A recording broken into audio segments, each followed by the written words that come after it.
সংগ্রামী সাথীয় বন্ধুগণ, 500 টাকা চিকিৎসা ভাতা একটা ইস্যুটি করা যায় না। মাননীয় নেতাকে বলতে চাই, আমাকে আর মনে ফিরে রাখবেন না।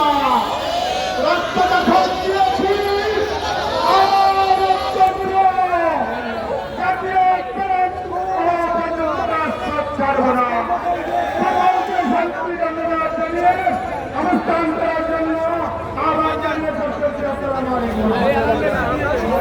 কেন্দ্র থেকে এই সমস্ত কার আছেন, আমাদের নেতৃত্ব আমাদের অসুস্থ হয়ে পড়ছে প্রচন্ড এবং ফুলের কারণে আমাদের রফিকুল ইসলাম স্যারও কেন্দ্রে অসুস্থ হয়ে গেছেন।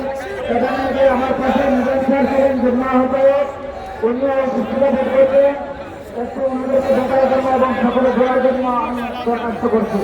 সম্মানিত উপস্থিতি, এরপরে বক্তব্য নিয়ে আসছেন সিলেট জেলার খানাইবাড়ি উপজেলার সমন্বয়কারী সহকারী অধ্যাপক এ.এস.এম. লুৎফর রহমান।